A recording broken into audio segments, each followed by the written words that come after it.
Mayambu Jisu Krista gi mingda khurumjari Ishwar gi wahai pathokjage tabinasi ahanbada phongdok piba pandup tarataruk pada taramari dagi yegminasi maramdi makhoidi bhutsingi thawaini amasung khudam ayamba tawi makhoina taibangpal apumbagi ningthau singbu ingam ngamba Ishwar gi achauba numit ki landa khomjid nanaba makhoida chathokpani mathangda mathi pandup kunmari gi pada kunmari dagi yengsi maramdi Krista sasinabasing amasung Ishwar gi wa takthok sinabasing thokani adudang ngamlabadi khangatpasing phawba seranana lamjing nanaba achauba khudam sing amasung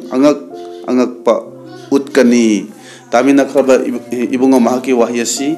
khoi mayam gi mathakta bor pinabiba oisano amen ngasi numida sida aigi sarmona sigi hiram oina thamjaba adudi lanna lamjingba haina asumna thamjabani marupsing aikhoina mathi pandup kunmari si parabadi masida taibangpan loramdai gi khudam singi matangda mahangna takpiri adubu yamna ngakpadi mathi pandup kunmari asida khudam singi manung aduda lanna lamjingdanaba masigi matangda haiduna yamna toina jisuna palle taibangpan loramdai gi matam sida shaitan gi maru oiba target ti Christian singbu lana lamjingba sini shaitan na kari pambaina Christian singbu lana lamjingli bano haibasi haiba yaba mayam ama lai adubu ngasi aina haidok chagadabasi point ahum khakta da yamna maru oiba singdu khallaga haidok chage shaitan na ikhoibu lana lamjingba si maru oina Ishwar dagi aduga achumba dagi amasung afaba wapau dagini masi mahagna karamna sharanana chingbano haibasi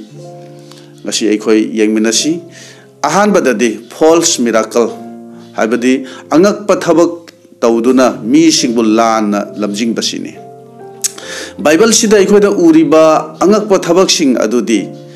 mausina tawkhiba maichau singna aduga Jisu Krista na amasung magi sebok singna angakpa thabak tawi haibase aikhoina khangi adum oinamak aikhoina ningsinggadabadi shaitan nasu angakpa matik leiba thabak se tawba ngammi haibasini wafamsi Prabhu Jisu amasung magi sebok singna sengna haibi aikhoida haibiram labani aroiba matamdadi shaitan angakpa khudam utkani aduga Ishwarna tawba ngamba thabak ado aina su ngammi haiduna masamakbu Ishwarga manahanjagani Bible na hairi aduga masi angakpa natte maramdi shaitan nasu masa mathantabu mangalgi dutga manahanjai 2 Corinth 11 gi 14 masida haibasi shaitan magi asengba saktam oriba makokta machi panba masak yamna thiba akibagi masak oraba adugum nattana mangalgi dutka manahanjei haina haibani magi asengba saktam do utloi aduga utliba saktam ado magi asengba du natte haina haibani magi oiba thabak singa du lotchillaga magi oiba phattaba thabak singa do losillaga afaba saduna mi singi kanbiba mapu saduna mi singi awa ana pumba kokpiba saduna mahakna lakani asumna lana lamjingba do mahakna oibani aduna mahaki angakpa thabak mayam aduna Ishwar gi mayokta aikhoina leinanaba mahakna aikhoibu sijinnaba aikhoibu mahakna asumna sijinnaribani aikhoina khangi mausigi matam adudasu Egypt laibakta jadu mantra haiba mioi kaya leirammi makhoina angakpa thabaksing utkhi hojiki matam asidasu shaitan gi kanglup sing asina tawbase Christian khakta natte aikhoisu angakpa thabaksing ase tawba ngammi haina makhoina utpani makhoina mi singda hojik oriba makhoigi awabagi phibam amadi mari mata kairoi lekaina kari makhoida phattaba tawri haibadu makhoina haidogi aduna nang aigi haukraba punsi hojik oriba phibam na chingba masi pumbase shaitan yamna sengna khangbani masigi matik ase mangondasu lei aduna hairiba sing ase mahakna lana lamjingliba mi sing aduda phongdoktuna makhoibu mahakna seranana lamjinglibani hairiba angakpa thabak mayam aduna Ishwar dagi lapthoknanaba Ishwar gi mayokta leinanaba mahakna sijinnabani aikhoina phongdok piba pandu tara taruki तरामरी असिदा येंगलबदी मखोय अदु खुदमसिंग उत्खिबा भूतसिंगी थवाइनी मखोयना मालेमगी निंगथौसिंगबु अमसुंग ताइबंगपाल अपुंबगी मीसिंगबु इंगम ngamba ईश्वरगी अचौबा निमितकी लांदा खोमजिननबा मखोयदा चथोखी असुमना हायरी मौसीगी मतमदा Egypt मखोयगी लैबाक अदुदा अंगकपा थबक उत्पा ngamba मी लैरंबगुमना हौजिगी मतम असिदासु अदुगुंबा अंगकपा थबक उत्पा ngamba मी यामना लैरे मखोयना तौबसिना ताकली ख्रिस्तान खक्ता नते अखोयसु अंगकपा थबक तौब ngami उत्पा ngami हायना मखोयना उत्पनी मखोयना तौबनी मी सिंगना करी तौरी करी हायरी करी ओइरी मी सिंगी ममिंगना चिंगबा असिगुंबा हायदोगी मरमदी शैतानदसु मसी पुंबा ngambagi matik ado लैरिबनी नंग आइगी हौखरबा पुंसी हौजिक हौजिक ओरिबा फिबमना चिंगबा सिंग असे शैतानना फजना खंगी मसी पुंबसे मी सिंगदा फोंदोक्तुना लाना लमजिंगलिबनी अखोयगी प्रभु जीशु मगना हायरी मरमदी ख्रिस्ट सासिनबसिंग अमसुंग वा ताकथोक्सिनबसिंग थोक्लकनी अदुगा मखोयना मीसिंगबु सेरानना लमजिंगननबा अचौबा खुदमसिंग अमसुंग अंगकपा थबकसिंग उतकनी ngamlabadi खंदोखरबसिंग फावबा मखोयना सेरानना लमजिंगनी माथि कुनमरीगी कुनमरीदा वाफमसि प्रभु जीशुना मांगजौनना हाबिरंबगी मरमदी मीसिंगना खंगबसिदी अंगकपा थबक हाइबसिदी मपु Ibungo खक्तना तौब ngambani aduna asengba achumba oriba ibungo mahagi thawai na मीसिंगा लोइनबा नत्रगदी mahagna angakpa matik leiba achouba thabakse karamna tauba ngamgani aduga मीसिंगबु हेना ngakhanbasidi makhoina प्रभु जीशु की मिंगदा तौबनी अदुना प्रभु जीशुना हाना मांगजौनना हाइदोक्लमलबनी आई ख्रिस्तानी हाइदुना मखोइना आईगी मिंगदा लाकनी अयामबु शरानना चिंगनी खंदुना येंबियो जीशु ख्रिस्ता मगना मांगजौनना हाइखरे आई ख्रिस्तानी हाइदुना मखोइना आईगी मिंगदा लाकनी अयामबु शरानना चिंगनी आईगी मिंग सोंदुना मखोइना पुमनमक तौगनी याना हाइबनी अदुबु हाइरिबसिंग असि मीसिंगबु लाना लमजिंगननबा तौबनी अचुंबदुदगी लैथोखननबा मसी मखोइना तौबनी अदुना अखोइना वाखल तौगदबदी हारिबा लाना लमजिंगबा सिदगी करमना कंजगनी हाइबसिनी मरमदे हौजिकी मतम असिददी अंगकपा थबक उत्पा अंगकपा तौबा अमसुंग अंगकपागी थबकसि पामबा Meena pick थन्ना लैरबनी अखोइना फजना खंगबा याबदी अखोइगी Ishwardi अहिंगबनी महांगना ngasisu अखोइगी इरक्ता थबक तौबिरी महांगना assume तौदुनता लैखिगनी अदुना अंगकपा थबक सिबु यादबदी ओइबिगनु हाइबसे अइना हाइजनिंगी अदुम ओइनमक अंगकपा थबक पुमनमकबु ईश्वरगी थबकनि हाइनसु खनबिगनु हाइबसेसु अइना हाइजबा पामी असेंगबा ईश्वरगी मनाई खक्तना अंगकपा थबक तौबनी हाइनसु खनबिगनु अदुबु अखोइना वाखल खंथगदबदी महांगना तौरिबा अंगकपा थबक अदुगी मपान अखोइबु महांगना कनागी मतुंगदा अखोइबु कनागी मतुंगदा अखोइना चटननबा मांगना तौरिबनो करंबा ईश्वरगी मतुंगदा अखोइना चटननबा मांगना तौरिबनो हक्चांगी ओइबा अमसुंग ताइबंगपानबगी ओइबदरा नत्रगा थवाइगी मतुंग इन्ननबा थवाइगी ओइबगी थबकसिंग अदुदा मतुंग इन्ननबा जीशुगी मतुंग इन्ननबा महांगना तौरिबरा मदु अखोइना येंगबताय बाप्ताइज तौबिबा जोहानदी जीशु ख्रिस्ट रोमदा मीसिंगी पुकनिंग अदो चिंगसिनखिबनी अदुम हाइना अंगकपा थबक तौरिबा मी अदुना महांगना तौरिबा थबक अदुगी मपाना नंग आइबु जीशु ख्रिस्ट रोमदा थवाइगी ओइबा पुंसी मरेलदा चिंगसिनलिबरा होय करिगुंबा मसी ओइबा तारगदी असेंगबा अचुंबा लंबीदा ईश्वरगी वाहिदा अफबा वापाउरोमदा चिंगबीबा ओइ तारगदी प्रभु जीशुगी नुंसीबादा चौखतबा ओइबा तारगदी जीशु ख्रिस्टगुमना अखोइबु ओइननबा मांगना तंबीबा तारगदी माग अदो प्रभु जीशुगी ओइबा थवाइगी ओइबा थबकनी हाइना लौबा यारे हारिबसिंग असि नत्तबा ओइ तारगदी अखो इशान ईश्वरगी वाहिबु नैनादुना अखंग अहैसिंगे पाउताक लौदुना थवाइगी पुंसीदा चौखतननबा होनसी मरमदी अंगकपा थौ मरमदी असिगुंबा मिराकल अंगकपा थबक तौबा मीदी मथंग मियोय कया थोरकनी अमुक मांगखिगनी अदुबु थवाइदा चाखतपदी ईश्वर की वहीदगी ओइगदबनी प्रभु जीशु की वही की मतुंग इन चटपा वहीबु थाजबदगी अखोइना चाखतकदबनी मथंगदा अनिसुबददी इंग्लिशदा स्क्रिप्चर ट्विस्टिंग है थमजरे हाइबदी ईश्वर की वहीबु लैथोक्तुना ईश्वर की वहीबु सेमदोक्तुना हाइबा मरुपसिंग अहुबदगी हौना शैतान की थबक अमदी करिनो हैना हाइरगदी ईश्वर की वहीबु सेमदोक सादोक्तुना लैथोक्तुना हाइरगा मीबु लाना लमजिंगबसिनी मसीगी खुदम ओइना अहानबदा अखोइना उबसे एदेन लैकोलदा शैतान ईश्वर की वहीदा मिनमदुना नमथाक तौखिबसिनी एबिबु मिनमदुना मियोइबाबु पापता तहनखिबसिनी शैतान की मसीगी टेक्निक असे ngasisu mahangna sijinari asina mi singbu asengba takpi tambibadagi asengba wahidagi afaba wapaudagi lana chingthokpa mayam ama leiri hojiki matam asidadi aigi pamjaba dugi matung ina aina lenjaningba punsi marelu gi matung ina sandokpiba mi singbu thiba adugumba preacher singbu pamjaba mi mayam ama leirabani punchina mai pakpa mi ama oinaba sel paiba mi ama oinaba awa ana nangdaba punchi ama oinaba asigumba wapau sitaba pamnari aduna Paul na 2 Timothy 4:3 da maramdi achumba tambiba du mi singna yaroi daba matam lakani madugi mahutta manakong sing hakachabagi maramna makhoi masagi apamba singi matung inna tambiba mi sing makhoina masamaki damak khomjin gani makhoina makhoigi manakong achumba dagi laithok tuna semjin ba wari singda leisin khigani asumna makhoi sing aduna makhoigi pamjaba matung inna takpi tambiba pau sandokpa sing adu da leisin khini aduga achumba tambiba dudagi laithokini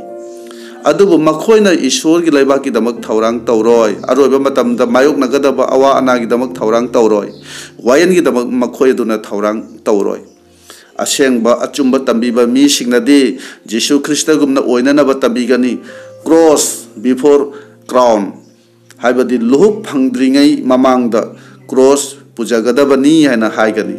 aranba tambiba sing adunadi nate cross puja ba haibadudi aikhoi gi natte madudi jisuna pubikhre aikhoi gi di jisuna luhuk thaurang tawduna thambikhre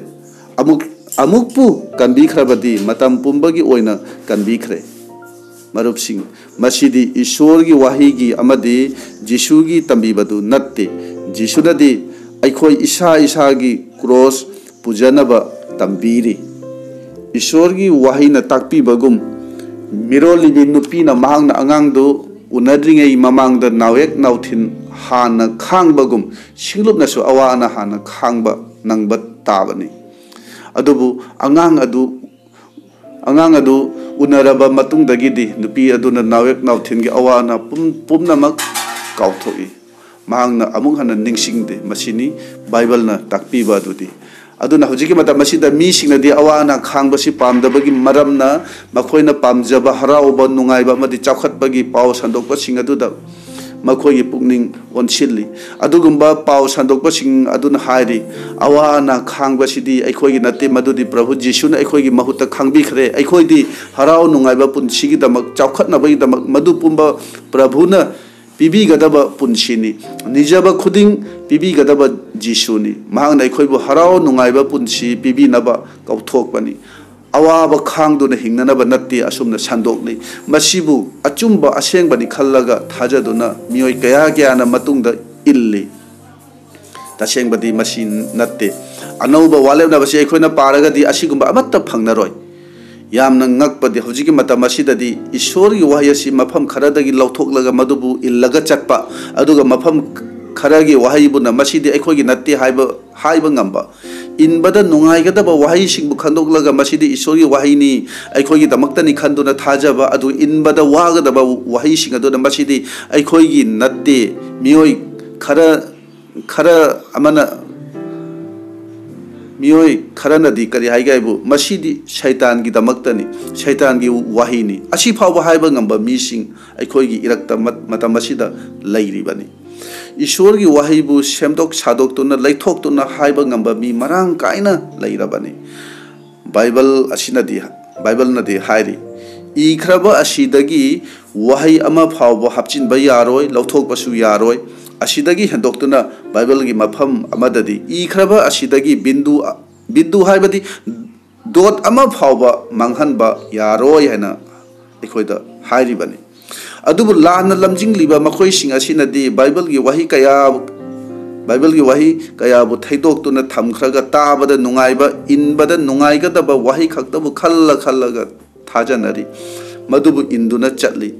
Bible अपुंबसिमगी वहीसिंग असे अखोइना मफम मतमगी फिबमगी मतुंग इन ngaktuna चटकदबनी हाइबसे मखोइना यादे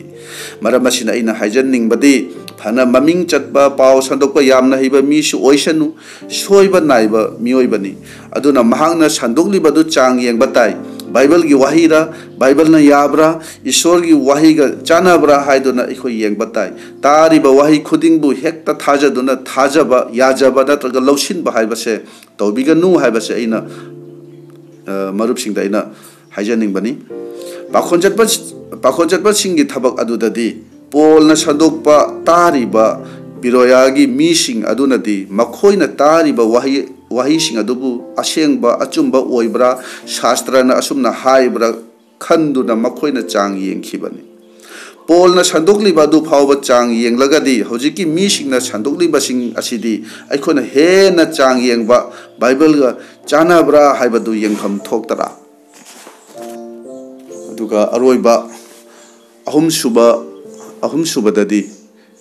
distraction हाइबदी मीसिंगी पुकनिंगबु कंगाव नहनबा नत्रगा माइगी सलाई खंगहनदबसिनी हौजिकी मतम असिदा ख्रिस्तान सिंग अखोइगी अचुंबा लंबी असिदगी distraction तौबा याबा मयाम अमा Larry मदुसिंगदु Ming ओइना खरा पल्लबदा politics असिसु मरु ओइबा distraction की मरम अमा ओइरिबनी सिंगलुप्ता पॉलिटिक्स की साफुसी कन्मनबगी मरमना अखोना ईश्वर थाजबा ईश्वर की याथंगाक्तुना हाइबा इनबसिदगी लापथोखल्ले शैतानना पॉलिटिक्स असिबु असुकी मति कन्न सिजिनबा मतम ओइरी मदुदी ख्रिस्तान सिंगना अफबा वापाव संदोकपदा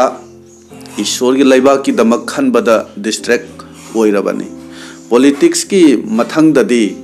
सोशल मीडिया हॉलीवुड अमदी बॉलीवुड की फिल्म सिंग मतम सिगी इसै सिंग इंस्टाग्राम फेसबुक असिना चिंबा मयाम अमा शैतान सिजिनदुना थाजबा सिंगबु ईश्वरदगी नाथैना हंदुना कंगावना हल्ली अदुगा मियोइबबु पाप की लंबीदा पुसिल्ली हारिबा मयाम असिदगी ngasiगी ख्रिस्तान सिंगना यामना चेक्सिनिंगाय हाइबदु ओइरबनी मसीगी शैतान की खुलाई सिंग ओरिबा असिगी मरमना अखोइसे ताइबंगपान सिदा लुप्पे हाइबसि फावबा खंगदबा ख्रिस्तान मयाम अमा लैरिबनी अखोई ताइबंगपान असिदा हिंगलिबनिना हारिबा मयाम असे अखोई यावदबदी यादे सिजिनदबदी यादे अदुबु मसिदा हेना थवा यावसिनबा मसिदा हेना लुप्पा मखै पुकनिंग चंगबदुदी अफबा ओइरोय मसिसिंग असे यावदना हिंगबा ngamloi हाइना खंजिनबा अदुदी तौदबा फै हाइना इना हाइजनिंगबदी अखोइबु ईश्वरना कौथोकपिबगी मरम असे लेप्तना हाइजननबा चरा हेंदुना हाइजननबनी ईश्वरदा इतत तत्तना लैननबा मागी मतिक मगुन मतम पुंबदा थागतननबा थवाइरोमदा चौखतनबा अमसुंग ताइबंगपानदा पुकनिंग थमदनबनी ईश्वर की वहीनसु हाइरी ताइबंगपानददी हिंगु अदुबु ताइबंगपानगुमनदी ओइगनु ताइबंगपान असिगी सवोंग लौगनु हाइना हाइबनी ताइबंगपानगुमना ओइननबा अखोइबु कौथोकपा नत्ती अदुबु शैतानना अखोइबु थवाइगी पुनसिदगी लापथोक हननबा ताइबंगपानबगी ओइबा वाफमसिंगदा ताइबंगपानगी ओइबा मीडिया सिंगदा पुकनिंग चिंगसिनदुना डिस्ट्रैक्ट तौरी असुमना अखोइबु हारिबा मयाम सिदा हेना पुकनिंग वाखल लुफल्लिबनी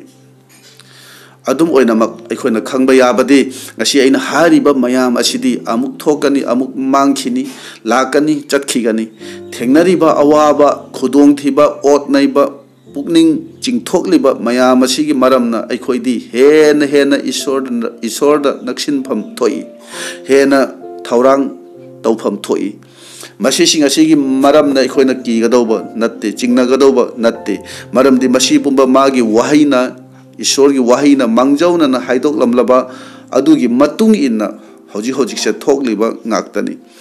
aduna Krista da hena chawkhatnanaba ikhoi hotnasi Jisu gi matung inba sidagi taibangpan bagi oiba kari amatana distract tawdanaba hotnasi Ishwar gi nungsiba Ishwar gi wahi dagi lapthoktanaba ikhoi cheksinsi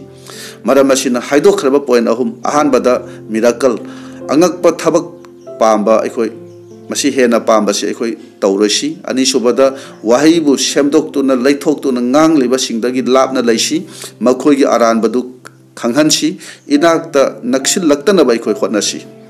ahum subadadi mige pukningbu kangauna haliba fattaba thawai gi thabak adudagi akhoi cheksinsi aduga madu sing aduna aibu thawai gi punsidagi lapthok halibra haibase akhoi khanthasi tamina khraba ibungo mahaki wahi singasi akhoi mayamgi mathakta isorna thaujan biba bor pina biba oirasanu amen.